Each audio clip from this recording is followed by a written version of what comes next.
Assalamualaikum warahmatullahi wabarakatuh.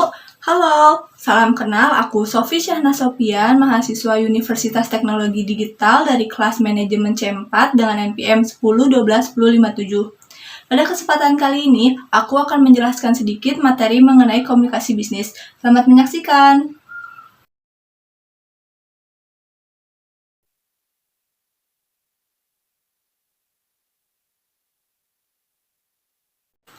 Sebelum ke materi inti, mari kita membahas dulu sedikit tentang komunikasi.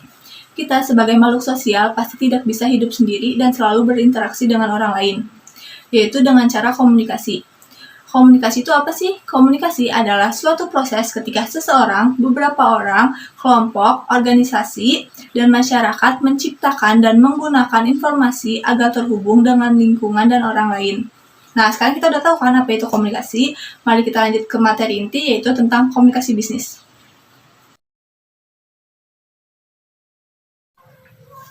Komunikasi bisnis adalah pertukaran gagasan dan informasi yang memiliki tujuan tertentu di ruang lingkup bisnis.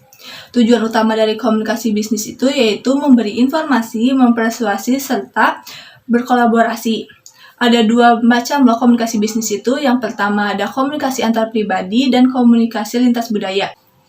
Komunikasi antar pribadi yaitu bentuk komunikasi yang dilakukan oleh dua orang atau lebih menggunakan bahasa yang mudah dipahami oleh kedua belah pihak, yaitu lebih fleksibel dan informal.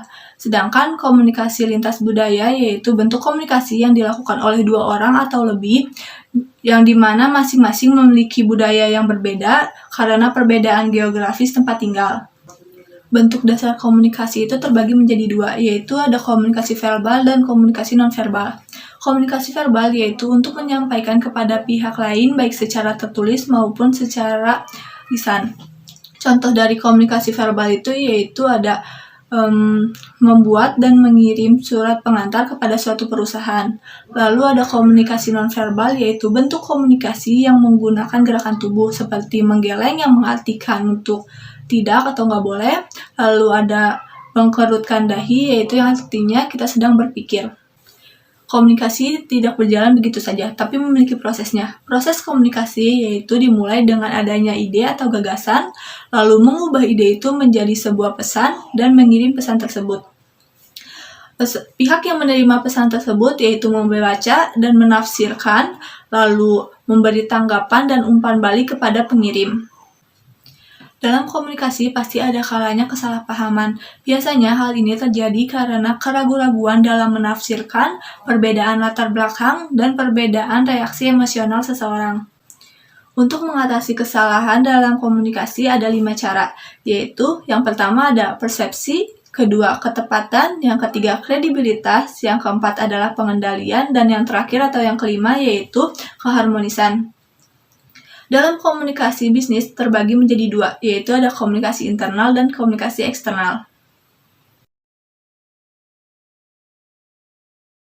Komunikasi internal adalah komunikasi yang terjadi dan dilakukan oleh pihak internal atau anggota dari organisasi tersebut, baik secara formal maupun non-formal.